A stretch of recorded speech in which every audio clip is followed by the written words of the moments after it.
오늘 말씀은 이 더운 여름철에 위로 시리즈로 너희는 마음에 근심하지 말라, 너희는 마음에 근심하지 말라 라는 말씀으로 여러분과 은혜를 나누고자 합니다. 우리의 마음은 여러 가지로 채워지는 것 같습니다. 마음에 평안이 있는 사람도 있고, 마음에 근심이 있는 사람도 있고, 마음에 여러 가지 다양한 생각을 가지고 살아가는 사람들이 굉장히 많이 있습니다. 근데 그 중에서 신앙의 가장 큰 유익을 누리는 것이 무엇일까 생각해 보니까, 신앙의 가장 큰 유익 가운데 하나는 우리의 신앙을 통해서 마음의 근심을 털어내 버릴 수 있다는 것입니다. 그리고 그 마음 속에 평안을 가져갈 수 있게 해준다는 것이죠. 왜 마음에 근심이 있으면 안 될까? 마음에 근심이 있으면 잘 될 일도, 잘 풀릴 일도 잘 안 되고, 하던 일도 손에 잘 안 잡힐 때가 굉장히 많이 있기 때문에 그렇습니다. 소위 말하는 마음의 잡념들이 나를 어지럽히게 해서 마음의 근심이 나를 억눌러서 내가 가지고 있는 능력은 100이나 80인데 그 가지고 있는 능력의 40이나 50도 발휘하지 못하게 만드는 것이 바로 마음의 근심이기 때문에 그렇습니다. 그뿐만 아니라 우리의 마음을 병들게 하는 것도 이 마음의 근심이죠. 그런 점에서 오늘 본문은 우리에게 많은 위로와 평강을 주는 마음입니다. 왜냐하면 근심을 덜어낼 수 있도록 하나님께서 근심하지 말라, 예수님께서 근심하지 말라라고 명령어로 말씀해 주셨기 때문입니다. 여러분, 근심이 여러분에게 있었다면은 오늘 말씀을 통해서, 오늘 예배 시간 통해서 다 털어내버리고 하나님 안에서 진정한 평안의 은혜를 누리는 그런 한 날이 되기를 진심으로 축복합니다. 요한복음 14장은 요한복음에 나와 있는 다락방 강화의 첫 부분으로 시작합니다. 다락방 강화는 요한복음 14장에서부터 17장에 이르는 말씀인데, 이 다락방 강화는 마태복음 5장에서 7장에 나와 있는 상상수훈과 비견될 수 있을 정도로 굉장히 중요한 예수님의 말씀을 전달하고 있습니다. 얼마나 중요한가? 예수님께서 정말 어떻게 보면은 이 자신의 생의 마지막 때에 전하신 말씀이기 때문에 굉장히 중요한 말씀이라는 거죠. 유언 같은 말씀인 거예요. 반면에 이 산상수훈은 예수님께서 말씀과 사역을 시작하기 초창기에 전했던 말씀이기 때문에 주로 비전의 말씀, 하나님의 나라에 대한 꿈의 소망의 말씀을 전했다면은, 이 다락방 강화는 그 말씀을 믿고 이 땅에 살아가는 거룩한 백성들에게 인생을 살아가면서 다가오는, 믿었음에도 불구하고 하나님 나라가 임했음에도 불구하고 이 땅에 살아가는 수많은 고민들과 근심들에 대해서 어떻게 해결하며 어떻게 세상 속에서 살아가야 되는지를 전해준 말씀입니다. 그렇기 때문에 어떻게 보면은 마태복음 5장에서 7장의 말씀은 우리가 비전과 꿈, 젊은 세대에게 굉장히 유익할 수 있을 것 같고, 이 다락방 강화의 말씀은 오늘날 믿고 있는 우리들에게 아주 큰 유익이 될 것 같습니다. 오늘날 우리가 믿고 있는 오늘 신앙의 현장 속에 아주 큰 유익을 주게 될 것 같습니다. 그 첫 번째 말씀의 첫 마디가 여러분 무엇으로 시작하느냐면, 너희는 마음에 근심하지 말라. 이렇게 첫 번째 믿는 자들에게, 어떻게 보면 제자들에게 처음으로 마음에 근심하지 마 라는 말씀으로 시작하고 있는 것입니다. 왜 그렇습니까? 근심으로 인해 무너지는 신앙과 삶의 영역들이 있기 때문에 그렇다는 것입니다. 예수님께서는 제자들에게 가장 먼저 마음에 근심하지 말라, 하나님을 믿으니 또 나를 믿으라 라고 말씀으로 시작합니다. 이 말씀이 우리들에게, 살아가는 우리들에게 근심의 굴레에 둘러싸일 수밖에 없는 모든 삶 속에서 우리를 해방시켜 줄 수 있습니다. 많은 사람들이 돈이 많으면 돈이 많음으로 인해서 근심이 줄어들 거라고 생각하는 백성들이 굉장히 많이 있습니다. 그런데 돈이 많은 사람들을 보면은 돈이 많아서 어떻게 간수해야 될지, 어떻게 지켜야 될지 근심하는 것을 많이 보곤 합니다. 요즘에 또 유명한 대기업, 여러분이 잘 아는 그 대기업에 있는 가족들이 또 이런 어려움들을 겪고 있죠. 기업의 총수들이 그 지분 문제로 인해서 서로 갈등과 왕자의 난이라는 그런 어려움도 겪는 것들을 많이 보곤 합니다. 또 여러분, 지위가 높은 사람들은 여러분 어떤 줄 아십니까? 저 대통령이나 국회의원이나 아니면 여러 자리의 지위에 높은 자들은 자기가 가지고 있는 지위를 유지, 관리하기 위해서 얼마나 사람들을 견제하고 또 그리고 그 지위 때문에 그 지위를 유지하기 위해서 얼마나 어려움을 겪는지 모릅니다. 이것 때문에 정말 많은 근심에 쌓이는 걸 보게 됩니다. 여러분 알고 계십니까? 자신의 지위를 유지하고 관리하기 위해서, 아니 그 지위를 더 올라가기 위해서 어떻게 보면은 서로 고소 고발도 오가고 정말 그 말로도 안 되는 뒤에 있는 암투들의 가운데 근심 걱정하는 것이 요즘 시대의 그 권력의 모습이라는 것입니다. 지위가 높든지 낮든지 또 그리고 많이 가졌든지 아니면은 많이 가지지 않았든지 그 모든 상황 속에서 누구나 근심할 수밖에 없는 것이 오늘날의 우리 삶의 현장이라는 것입니다. 그런데 이 마음의 근심은 처음 우리에게 들어올 수는 있으나 그 마음의 근심을 잘 정리하고 처리하지 않으면 그 마음의 근심으로 말미암아 우리 인생의 삶이 망가지고 무너질 수 있게 되는 것입니다. 뿐만 아니라 왜 예수님께서 이 마음의 근심을 덜어내라, 마음의 근심을 하지 말라라고까지 말씀했겠습니까? 왜 그러냐면은 마음의 근심은 신앙을 또 망치기 때문에 그렇다는 것입니다. 마음의 근심은 신앙을 망칠 수 있습니다. 오늘 본문에서도, 오늘 본문을 한번 잠깐 띄워주시겠어요? 오늘 본문에 보면은 마음에 근심하지 말라라고 앞부분에서 말씀을 전해주고 있습니다. 그런데 마음에 근심하지 말라, 또 그 다음에 반대편에 있는 대꾸되는 구절이 여러분 무엇입니까? 하나님을 믿으니 또 나를 믿으라, 그렇게 말하고 있습니다. 그렇다면은 마음에 근심하지 말라, 하나님을 믿으니 또 나를 믿으라는 것은 어떻게 보면은 대꾸절로 서로 반대편에 있는 말씀이라는 것을 우리는 충분히 알 수 있습니다.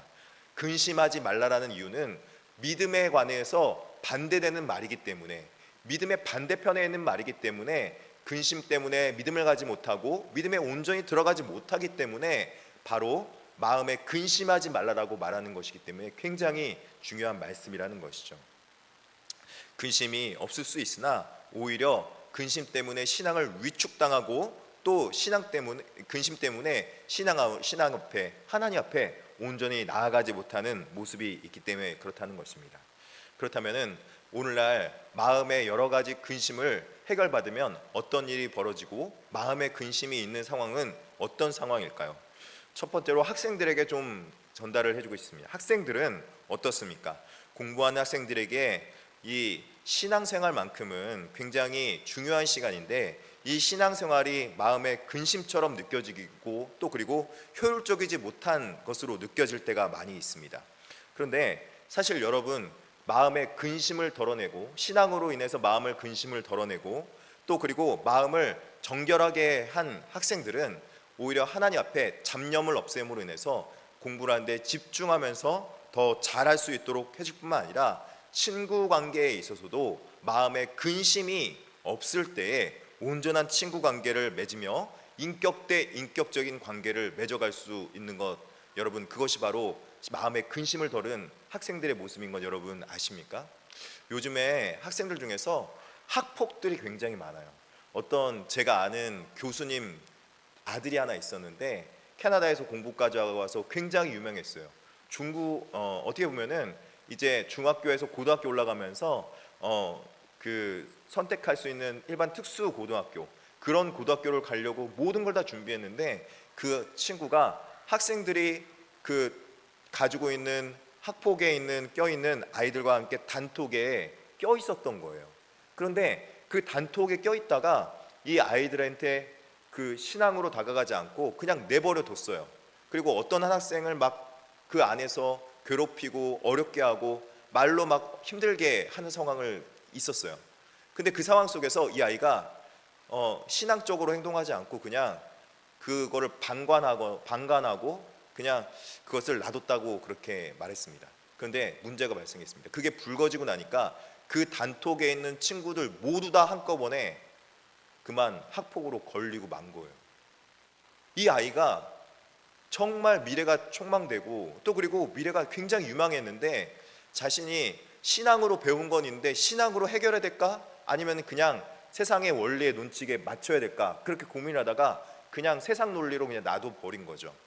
친구들하고 그렇게 하는 것을 방관하고 자기도 그냥 거기에 대해서 그냥 히히랑랑 웃어버린 거예요. 아무 말도 안 하고 그냥 웃음에 히히라고 그냥 히읗히만 썼는데 동조한 사람으로 들어가 버린 거예요. 그래서 자기가 가려고 하는 그 특목고에 지원을 하지 못하는 그런 일이 벌어지고 말았습니다. 이것 때문에 아이가 그 이후서부터는 공부를 정말 잘했는데 공부하는데 손이 안 잡힌다는 거예요. 자기 목표를 잃어버리니까 도대체 인생의 목표를 다 잃어버린 것 같다는 거예요. 정말 저는 그런 일들을 보면서 이 아이에게 신앙으로 다시 다가갔습니다. 하나님을 믿고 또 예수를 믿으면 다시 네 인생을 새롭게 살아갈 수 있어. 이것마저도 합력하여 선을 이룰 거야. 근심하지 마. 이 말로 아이에게 위로해 줬는데 안 하니만은 못하지만 안 하는 것보다는 낫긴 했지만 그럼에도 불구하고 이 아이가 신앙으로 모든 삶을 살았다면 이런 일도 없었을 텐데 그런 안타까움이 많이 있었던 경험이 있습니다. 우리가 정말 마음에 근심이 없었으면 좋겠는데 내가 잘하고 있더라도 주변 환경 때문에 그런 근심들이 찾아올 때가 많이 있더라고요. 여러분, 물질의 문제는 어떠합니까? 물질의 문제에 있어서 믿음이 없는 어리석은 사람들은 이 시간에, 이 신앙 시간에 오히려 시간 낭비, 돈 낭비하는 것으로 여겨질 때가 많이 있습니다. 그러나 시편 14편 1절은 뭐라고 말하는 줄 아십니까? 14편 1절 말씀 한번 읽어볼까요? 시작. 어리석은 자는 그의 마음에 이르기를 하나님이 없다 하도다. 그들은 부패하고 그 행실이 가증하니 선을 행하는 자가 없도다. 여기서 여기까지만 말씀만 한번 읽어보겠습니다. 선을 행하는 자가 없도다 라고 말하는데 선을 행하는 자가 왜 없냐면 그들 마음 가운데 하나님이 없고 부패해서 선을 행할 수 있는 능력이 없도다 라고 해석하는 것이 이 시편의 14편 1절의 보편적인 해석입니다. 자신은 선을 행하고 싶습니다. 정말 선을 행하고 마음속에서 그렇게 행하고 싶을 때가 있습니다. 그런데 그 마음속에서 온전한 선을 행하려면은 우리의 하나님의 인격이 온전히 작동을 해야 되는데 그 하나님의 인격이 온전히 작동하지 못해서 선을 온전히 행하지 못하고 있는 백성들, 바로 그 마음속에 하나님이 없다고 생각하는 그 사람들, 그런 사람들이 바로 어리석은 사람들이 된다라고 말씀해 주고 있는 것입니다. 어리석어서 어리석은 것이 아니라 어리석게 되는 거예요. 왜요? 마음에 신앙이 없음으로 인해서, 마음에 신앙을 잃어버림으로 인해서 그런 일들이 벌어지는 것이죠. 그렇게 죄를 짓는 인생의 삶은 죄가 죄를 낳아서 마음속에 근심을 낳고 또 그리고 마음에 모든 여러 가지 어려움들을 겪게 되는 것입니다. 그러나 하나님 앞에 나온 자들은 지난날의 모든 죄악들을 다 예수 그리스도께서 정리해 줬다는 것을 믿고 예수 그리스도의 십자가에 이미 과거의 지난날의 나의 죄악과 과거의 나의 모든 어려움들의 모든 일들을 다 십자가에 못 박고 인생에 새롭게 살아갈 수 있는 새날이 열린 줄 믿습니다. 우리는 바로 그런 새로운 피조물이 된 존재라는 것이죠. 신앙의 은혜는 바로 여기서부터 우리에게 시작되는 것입니다. 놀라운 하나님의 기적, 바로 하나님의 선을 행할 수 있는 능력이 우리 가운데 나타나게 된다는 것이죠. 여러분, 가족관계는 어떠합니까? 가족관계는 정말 오묘합니다. 가족관계에서도 여러 가지 갈등들, 근심들이 쌓여갈 때가 많이 있습니다. 장서의 갈등, 고부의 갈등, 심지어는 오늘날에는 부모 자녀 간의 세대 간의 갈등도 여러분 있는 거 아십니까? 그런데 이 형제 갈등까지 시작해서 부부 갈등, 정말 이거 말하기 좀 조심스러운데요. 여러분, 요새는요 교회 강단에서 이혼에 대해서는 잘 언급을 못할 수밖에 없는 상황이 펼쳐지고 있습니다. 왜 그렇습니까? 왜냐하면 오늘날 수많은 사람들이 이혼에 대해서 부부간의 갈등을 해서 그렇게 많이들 갈등을 겪고 있기 때문에 그래요. 여러 가지 마음의 골들이 깊이 쌓이고 또 해결하지 못하는 부부간의 갈등들이 오늘날 많이 있는 것을 보게 됩니다. 근데 이 부부간의 갈등들 결국에는 사회정의로 해석하면, 사회정의로 이 문제를 해결하려면 어디로 가야 됩니까? 사회정의는 결국 법밖에 없는 거 아니겠습니까? 법으로 부부관계가 여러분 해결됩니까? 법으로 부모 자녀의 관계가 해결이 됩니까? 아니 여러분, 법으로 그 고부 간의 갈등, 장서 간의 갈등이 해결이 됩니까? 안 되더라는 거예요. 법으로는요 이 부부 간의 갈등 결국 해결은 갈라서는 거예요. 부모 간의 갈등, 부모와 자녀 간의 갈등 벌어질 수밖에 없어요. 도저히 해결이 안 되는 거예요. 근데요, 사랑하는 성도 여러분, 신앙의 문제로는 해결이 됩니다. 신앙이 있으면요, 내가 손해보는 것 하나님께서 갚아주십니다 라는 믿음으로, 내가 손해보는 것, 내가 피해보는 것 내가 양보하면은 하나님께서 모든 것을 되돌려 주십니다. 그 믿음으로 살아가는 백성들은 조금 재산 문제로 갈등이나 다툼이 있더라도 손해보더라도 양보할 수 있습니다. 이해할 수 있습니다. 용서할 수 있습니다. 우리 요긴중학교 성도들은 반드시 그런 은혜가 임할 줄 믿습니다. 담임 목사가 용서했거든요. 담임 목사가 이해했거든요. 저 손해 많이 봤어요. 손해 엄청 봤는데요, 근데 정말 세상 법으로는 가면은 이해가 안 되고 n분의 1에 그럴 수 있는데 n분의 1 안 하고 그냥 용서해 주기로 했습니다. 이해해 주기로 했습니다.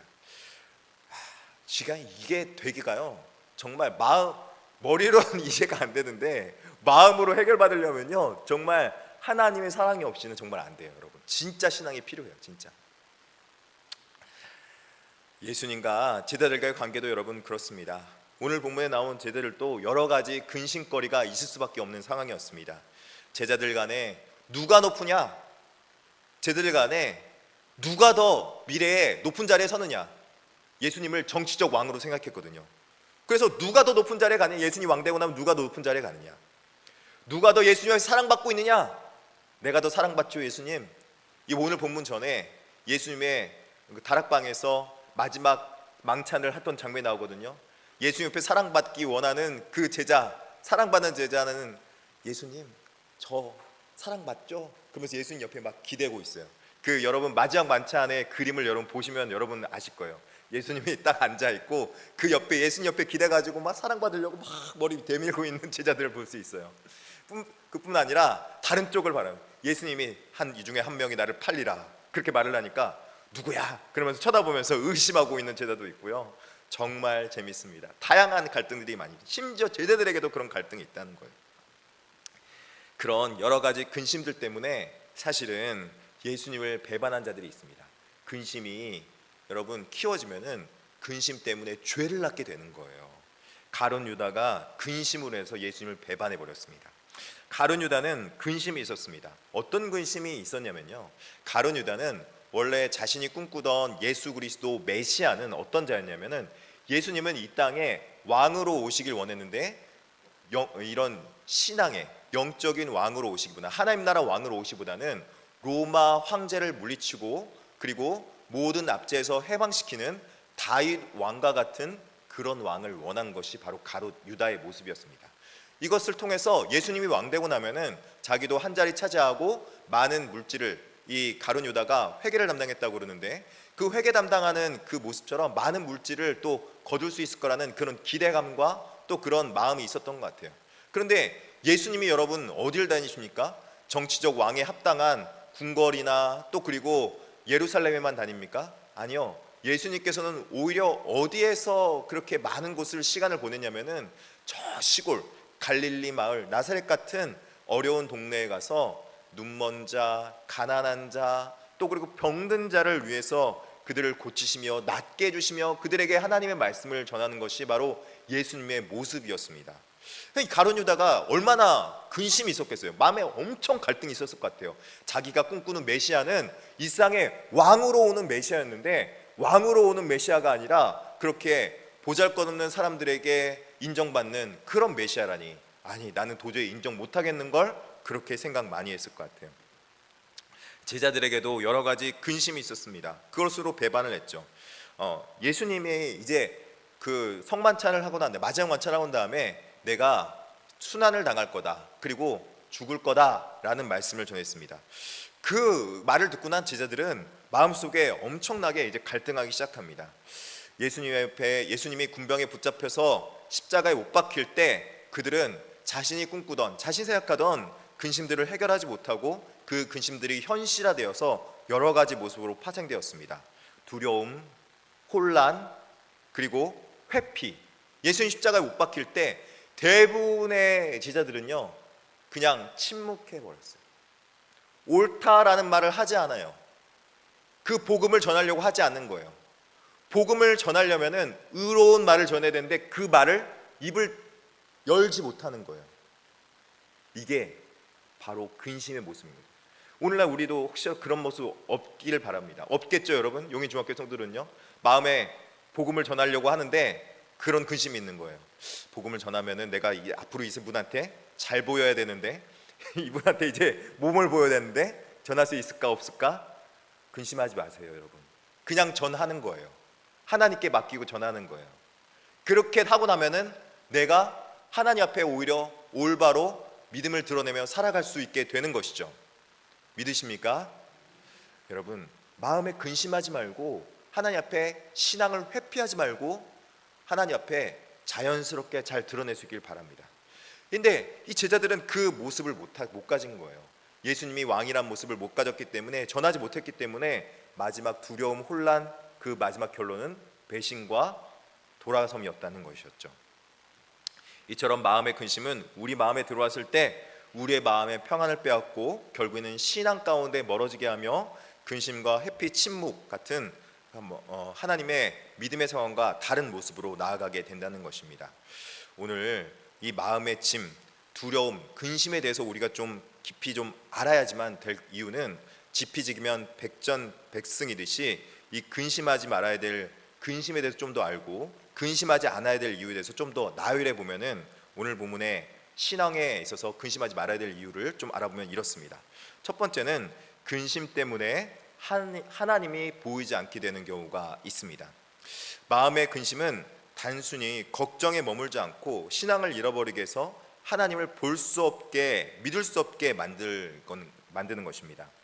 태양은 떠 있어도 구름에 가리면 태양을 볼 수 없습니다.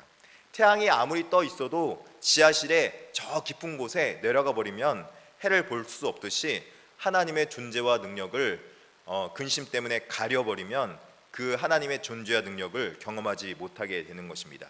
둘째는 근심하는 마음은 우리의 미래의 문을 닫히게 합니다.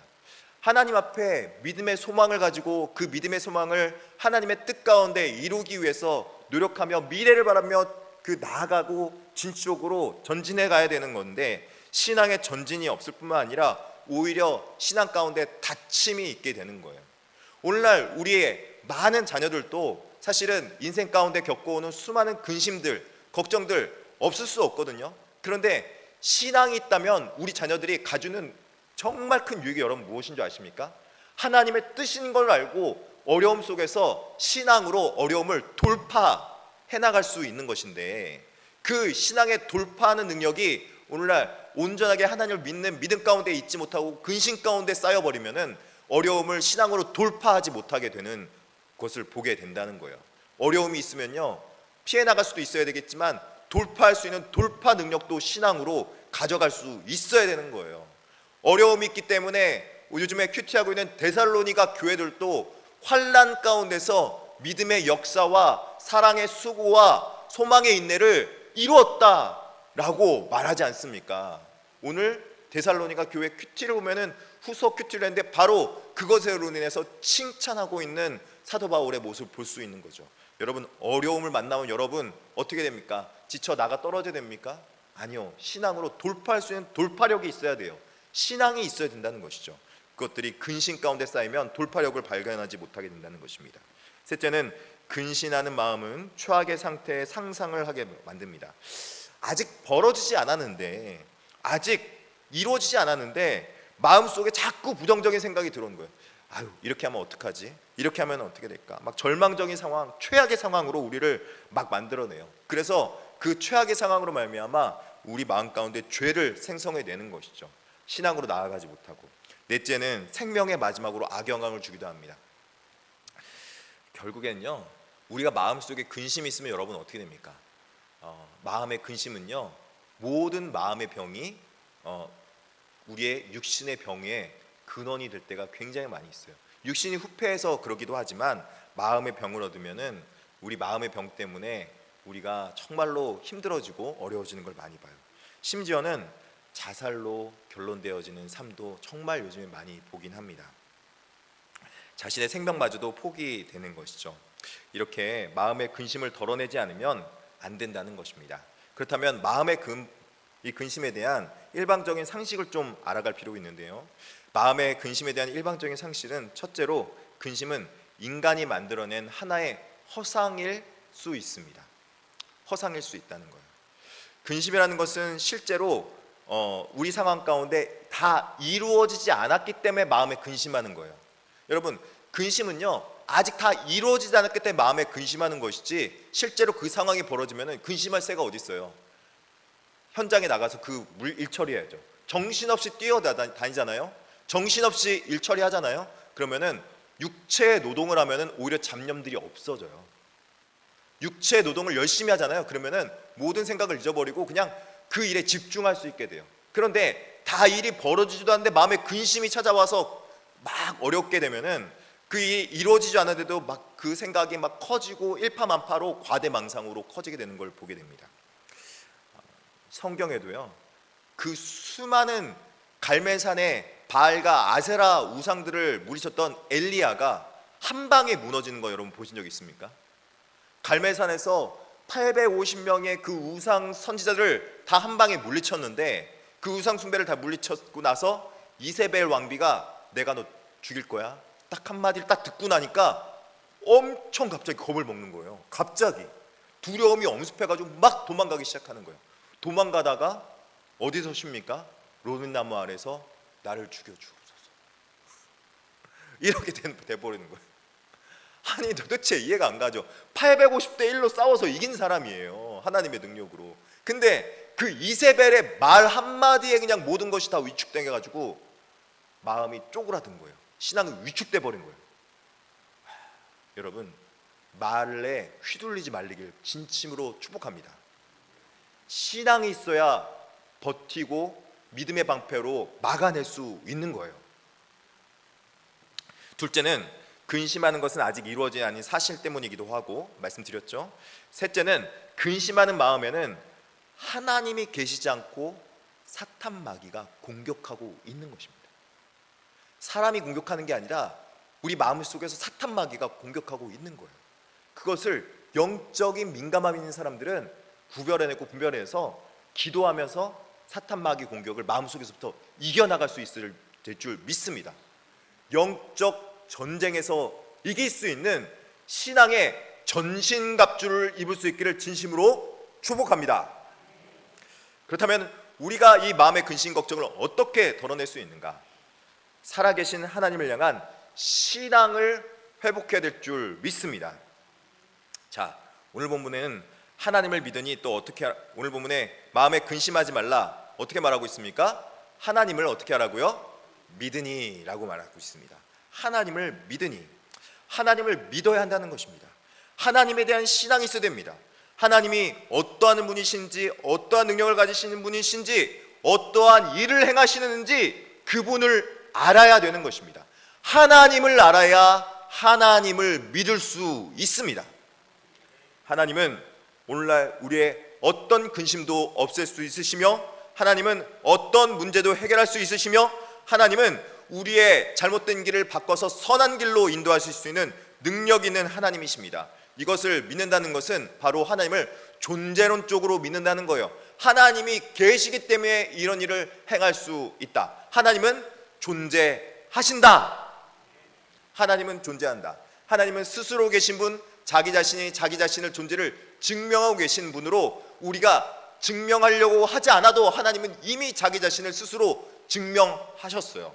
모세가 저기 떨기나무 가운데서 자신이 40년의 인생을 광야처럼 쓰러지고 쓸모없이 보낼 때 그때 하나님은 그 떨기나무 가운데 임하셔서 나는 스스로 있는 자다. I am who I am. 나는 스스로 있는 존재다 라고 말씀하심으로 인해서 그 모든 근심, 걱정, 광야 속에서도 모세의 죄악 속에서도 스스로 건재하시며 스스로 존재할 수 있는 분으로 임하셨다는 것입니다. 모세가 그 떨기나를 보면서 하나님의 존재이심을 눈꼽만큼만 믿었을 때 그 겨자씨만한 믿음으로 그 믿음을 더욱더 키워가시고 만들어가시고 읽어가신 걸 볼 수 있다는 거죠.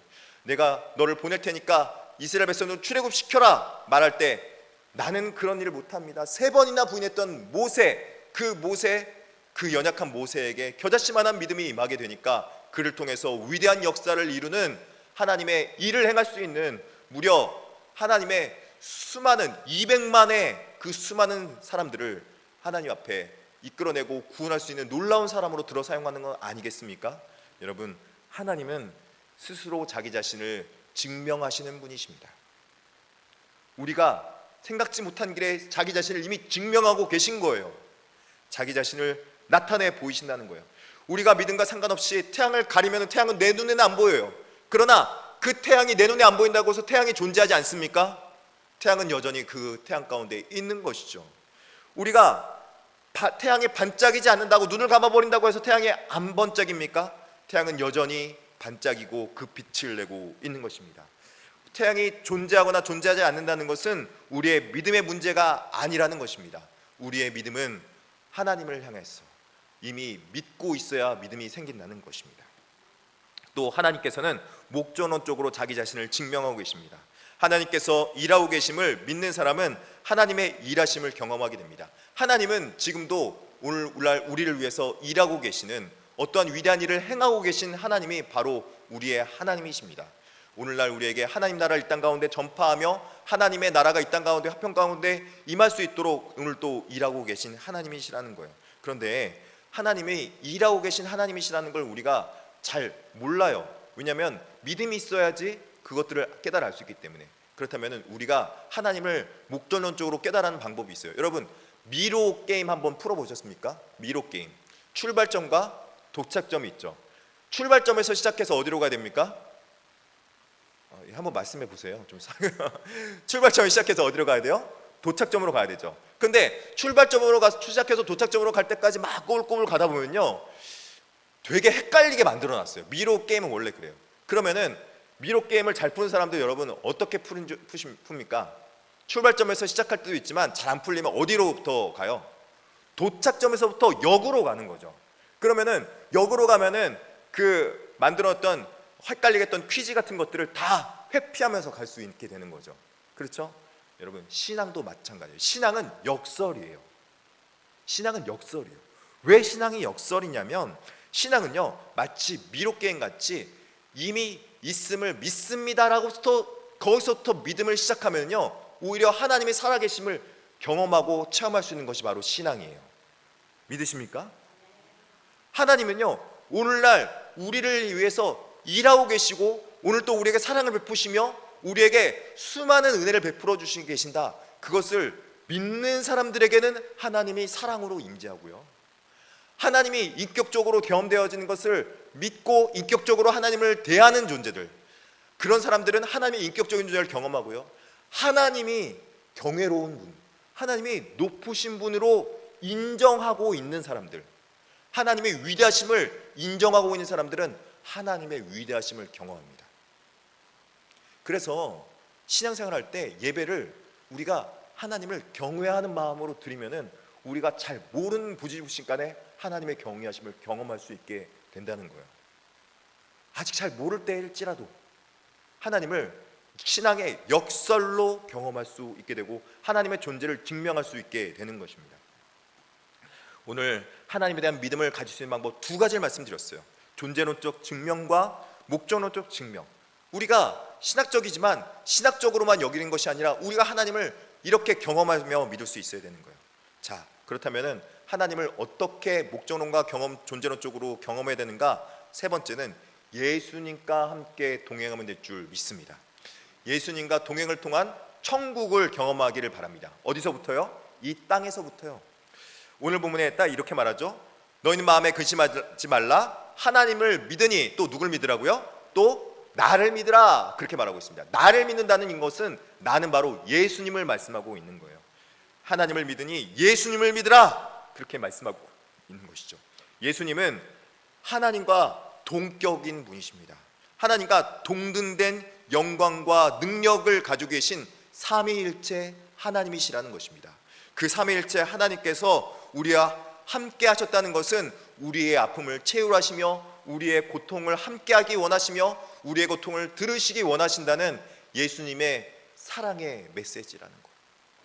우리의 마음을 감동감화시킬 수 있는 놀라운 능력이라는 거예요. 그래서 이 땅에서부터 예수님과 함께 동행하면 영생을 살아가며 이 땅에서부터 하나님 나라를 경험할 수 있도록 해주겠다는 것이 바로 예수님의 동행의 말씀이라는 거예요. 마음의 근심을 덜어내서 하나님께 나올 수 있도록 해주며, 예수님으로 이름을 기도할 때 그 기도를 예수님께서 들어주시며, 예수님을 믿고 신뢰하며 하나님 앞에 믿음의 공동체로 나아갈 때 그 믿음의 사랑을 공동체를 통해서 느낄 수 있다는 것입니다. 예수님 앞에 나아가 문제를 기도로 풀어나갈 수 있는, 기도로 해결받을 수 있는 존재가 된다는 것입니다. 그런데 이 놀라운 일들을 어떻게 해주시겠다?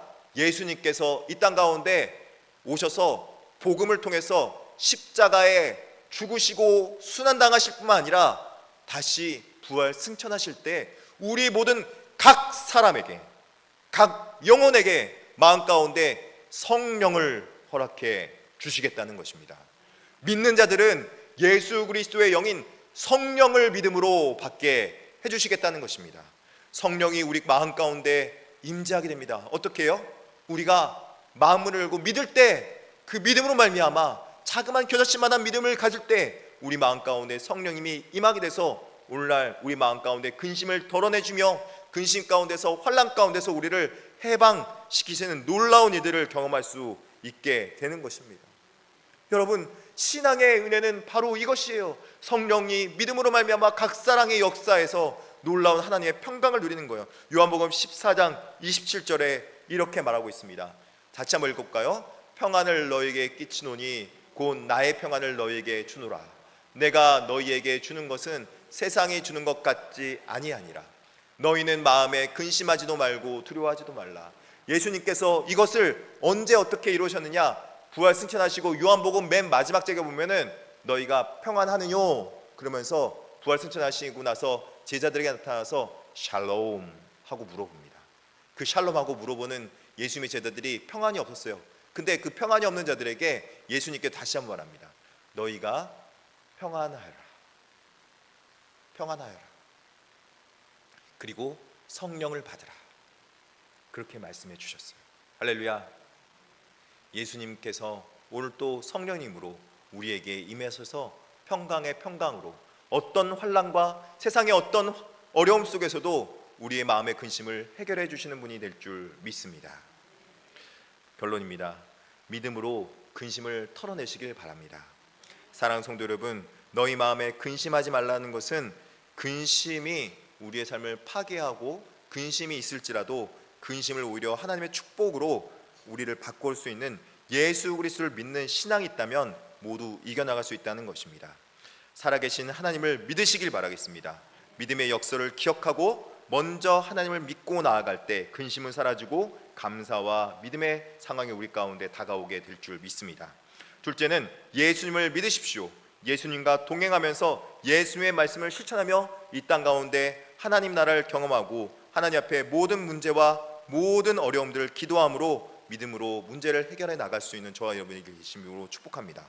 근심을 덜어내고 예수님과 동행함으로 평안의 기쁨을 누릴 수 있기를 진심으로 축복합니다. 찬양하며 나가겠습니다. 시선입니다.